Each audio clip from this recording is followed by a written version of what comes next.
Olá, irmãos, a graça e a paz do nosso Senhor Jesus.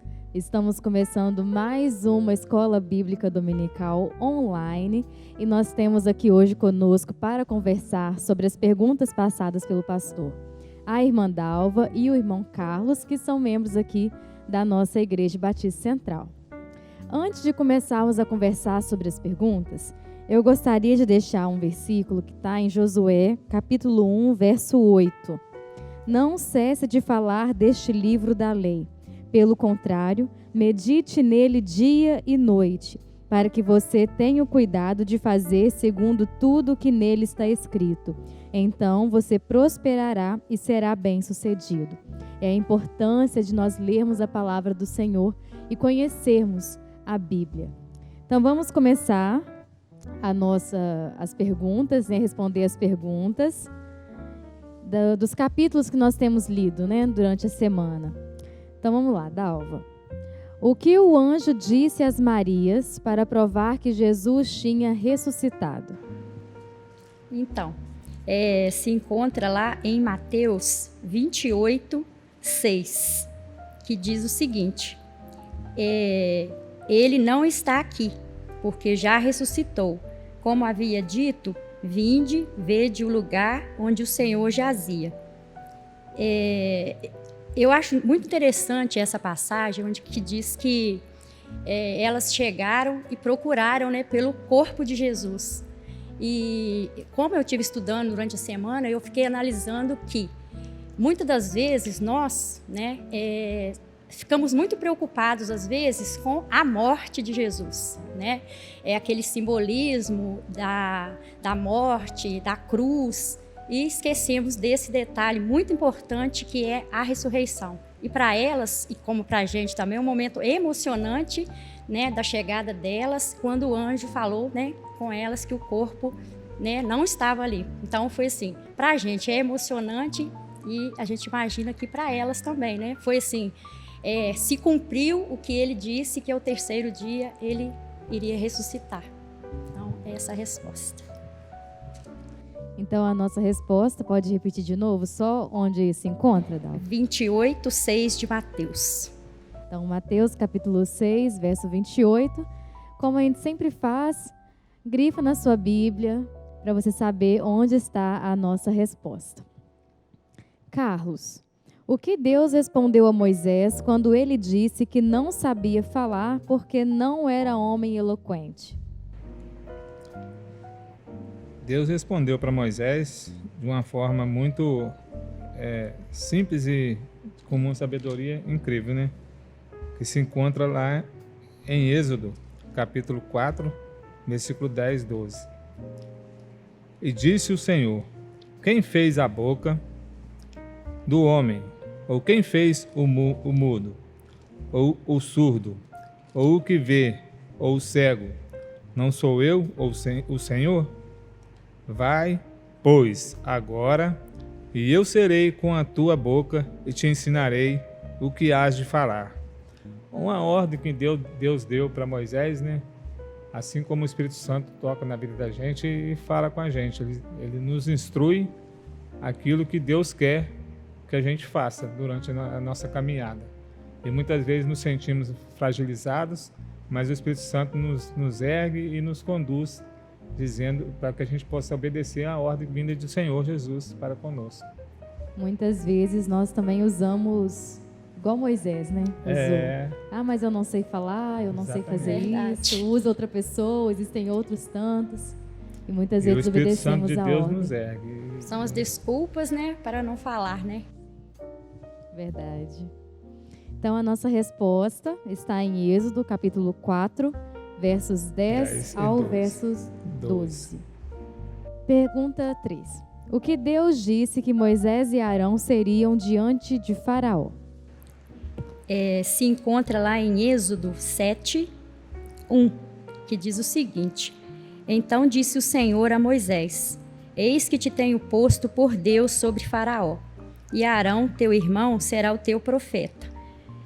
Vou ler o versículo 2 para concluir. Tu falarás tudo o que eu te mandar, e Arão, teu irmão, falará a Faraó, que deixe os filhos de Israel da tua terra. Gente, isso é fantástico, né? Porque o que acontece? Ele teve uma confiança tão grande, né, Deus em Moisés, que ele colocou Moisés como se fosse ele próprio falando, né, para o povo. Então, eu acho assim, é muita honra para Moisés ter tido aquela palavra, né, de Deus naquele momento para ele ser usado como Deus para falar. Então, é essa a resposta, né, que está em Êxodo 7:1. Então, mais uma vez, eu te convido a grifar na sua Bíblia a resposta da nossa terceira pergunta. Pergunta 4. Quando Israel subiu do Egito, quem subiu com eles?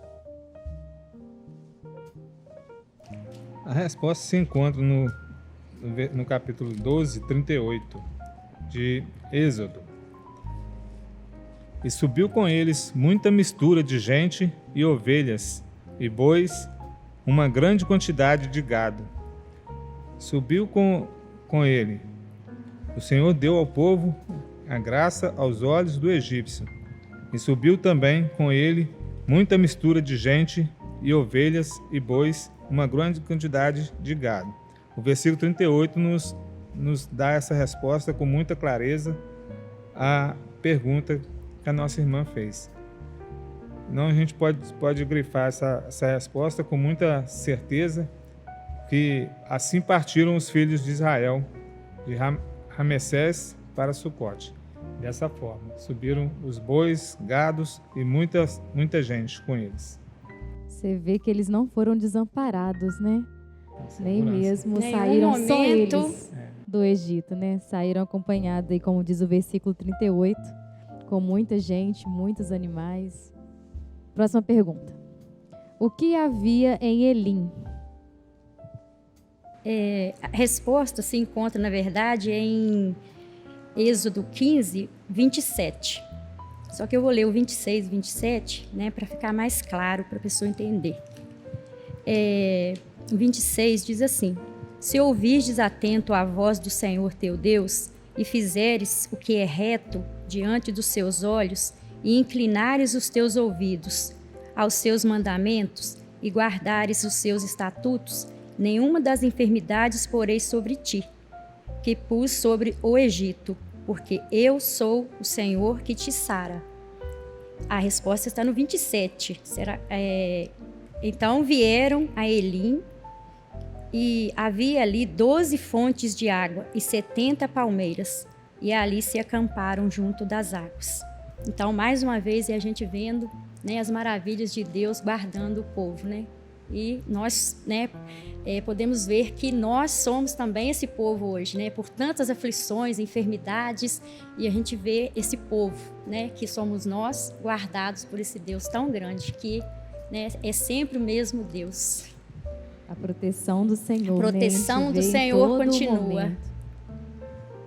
Então, está em Êxodo, capítulo 15, no verso 27, especificamente, a nossa resposta da quinta pergunta. Sexta pergunta.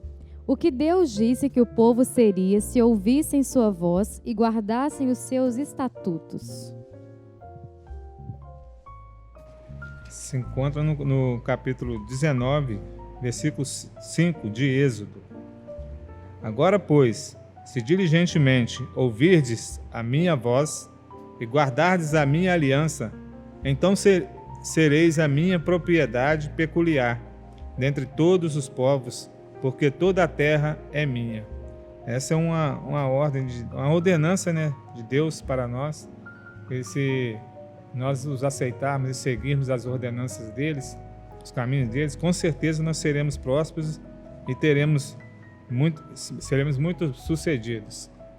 E também Deus fala aqui que toda a terra é dele. Então a gente vive nesse mundo aqui sabendo e tendo a certeza que teremos um futuro próspero, com a confiança de estar seguindo as vontades do Senhor, a palavra de Deus, que nos orienta a cada dia, a cada instante de nossas vidas. As bênçãos, né, não estão só aqui, né, estão preparadas num lugar, né, melhor para nós, né? Então, a nossa resposta está em Êxodo, capítulo 19, no verso 5. Exatamente. E a nossa última pergunta é: quais as 3 festas que Israel tinha que celebrar no ano? ela se encontra em Êxodo 23, 14 e 15. 3 vezes no ano me celebrareis festa. A festa dos pães ázimos guardarás. 7 dias comerás pães ázimos, como te tenho ordenado ao tempo apontado no mês de Abibe, porque neles saíste do Egito e ninguém aparecera vazio perante mim. Eu até, né, assim, fui procurar realmente assim, o que era o pães ázimos, que seria o pão, na época, né, que eles saíram, não deu tempo nem do pão ser fermentado. Então, por isso o pão seria sem fermento, né, essa festa aqui. E do tempo de Abibe, era o tempo que se iniciava a primavera. Então, assim, eu fui também pesquisar, porque nem eu, na verdade, sabia, né, uns nomes, né, diferentes. Mas essas são as 3 festas aqui que aconteceu, está no versículo 14 e 15 de Êxodo 23. A gente também tem aí como um complemento, né, os versículos 16, que vai falar sobre a festa da cega. Isso. E a festa da colheita também, isso, né, para fechar isso. As 3 festas aí que Israel tinha faltou que celebrar 16 como ano. resposta. Então nós temos aí os versículos 14, 15 e 16 como resposta da nossa última pergunta. Isso. E para nós finalizarmos nesse momento de conversa, eu queria que vocês pudessem falar um pouco sobre como tem sido essa experiência da leitura bíblica na vida. Não apenas este projeto de leitura, mas a leitura no decorrer da vida mesmo, né, que a gente tem. O que a Bíblia significa para vocês? Então, para mim, eu penso o seguinte, no momento agora que a gente está lendo, assim, Velho Testamento e Novo, então eu acho assim, foi uma coisa diferente e bem mais prático também. E eu vejo assim, a Bíblia, ela não é como um livro que você compra, você lê e você encosta. Ou talvez você empreste para alguém e depois você não sabe nem para quem emprestou.